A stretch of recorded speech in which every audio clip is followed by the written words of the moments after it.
YouTubers, gamers, and moviegoers, what's going on, guys? I'm the Messiah, this is Messiah Entertainment, and today we are reviewing Star Trek Beyond. Guys, this is the third installment into the new rebooted Star Trek franchise. This time the directing helm is being taken up by Justin Lin, most famous for the Fast and Furious franchise. The movie picks up about 3 years after the previous movie and 3 years into the Starship Enterprise's 5-year mission. Kirk, taking the captain role, is starting to feel the monotony of living out in space. He's getting tired of it and he's not sure if he wants to continue being captain. Luckily, the crew is going to take a quick break at a starbase called Yorktown. However, not long after landing there, they get a quick distress message and a survivor from a nearby ship that claims to have been attacked. They go over to the nearby system to go check things out, but as they say, it's a trap! At the hands of a mysterious villain named Krull, the Starship Enterprise is destroyed, most of the crew taken hostage, and the remaining people spread out amongst the planet. Now it's up to Kirk and a few of the other crew members, along with a native of the planet named Jayla, to help get the crew back. The first thing I noticed about this movie is that it picks up with the action real quick. We get a little bit of an introduction with how,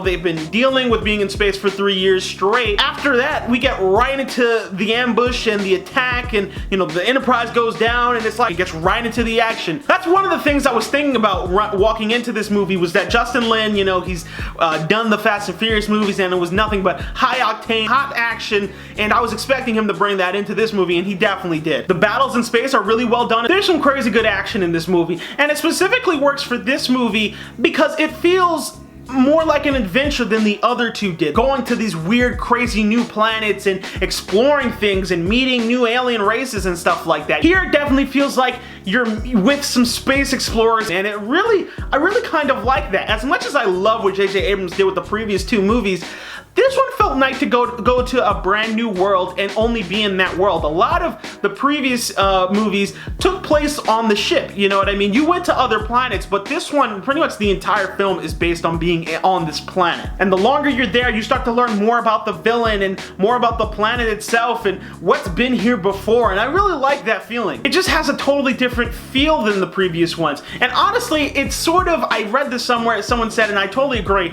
it's sort of episodic in a way, because you don't necessarily need to have watched the previous two films to get into this one. It's not really having any plotline ties, maybe a bit to the first one, because there's some stuff about his father and how he wants to live up to his father's name, but honestly, you get that from even just watching the trailer. You don't need a full-length explanation, and that's only for the first few minutes of the first movie. There's no real references to Khan, there's no references to the Romulans, there's no references to anything else that happened in the previous one, so you can just jump right into this one and really enjoy yourself and watch a really cool space movie. Another thing that I noticed, there was a lot more comedy in this movie. There's definitely comedy in the J.J. Abrams one, and quite a bit of it. It's a pretty funny movie, but I felt like there was a bit more in this one. There was a lot more seriousness in the previous two, and while this one does remain a serious movie, there's a lot more comedy that's interjected at the right points. It's sort of like I'm relating it to Fast and Furious, because there's action, there's, real serious moments, and then there's a lot of comedy spread throughout the entire film. So I definitely got that feeling here. Simon Pegg's character, Bones,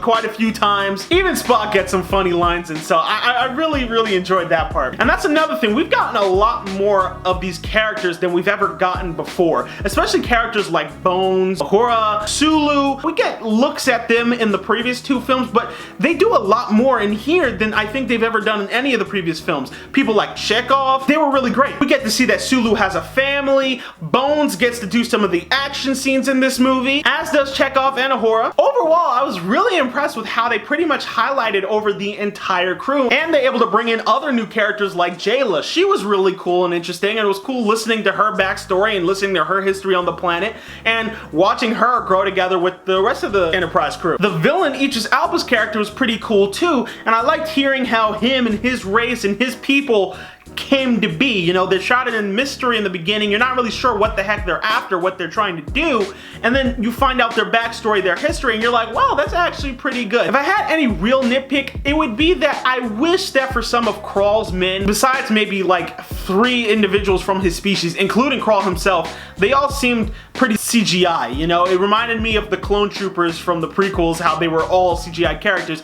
I would have liked it if they had been actual people, which I may be wrong. In some places, it's pretty hard to tell. They look really good, but in other places, it was a little bit noticeable. Again, it's a small nitpick. It doesn't kill the film and it doesn't kill the action. It's absolutely great when they burst through the door and, you know, they start blasting. That's totally awesome. If anything, I missed the most how J.J. Abrams just shot the first two. I can't quite put my finger on it, but there's a certain way that J.J. Abrams shoots his films. It just has a distinct look, and I don't know exactly how to describe it, but it's very different from what Justin Lin did. And at first, you know, I was kind of missing it, but as the film went on, I got used to it, and now I was really happy with the way that the Justin Lin movie came out, and it looks just as good. But other than that, I was really pleased with this movie and the direction that I guess it possibly means for Star Trek in the future. Again, I love what J.J. Abrams did with the first two movies. In fact, I think the second one is still my favorite in my opinion. But I do like the sense of adventure that this movie puts into the Star Trek reboot universe. But at the end of the day, guys, it's a great Star Trek movie. I came in there with high expectations, and those expectations were met.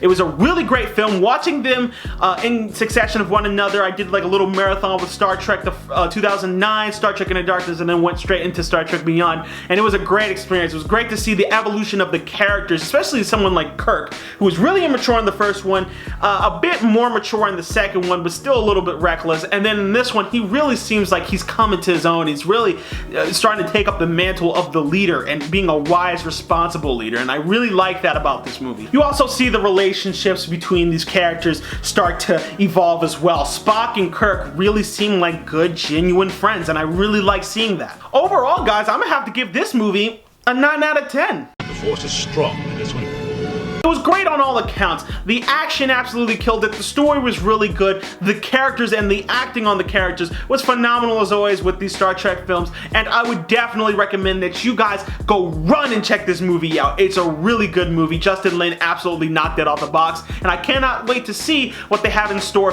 for the fourth movie. I know they said Chris Hemsworth is supposed to be meeting up with Chris Pine, and I don't know how they're gonna do the Kirk father and son thing. Are they gonna do a singularity like they did with you know, Spock, and are they gonna bring him in? I don't know how they plan on doing that. I definitely look forward to seeing it, but that's just my opinion. I'm sure you guys got your own. Let me know in the comment section down below. What did you guys think of Star Trek Beyond? Did you love it? Did you hate it? As always, you guys can follow me on Vine, Twitter, Movie Pilot, and Twitch. Don't forget to like the video, subscribe, and I will see you guys next time. I'm the Messiah. This is Messiah Entertainment. Peace.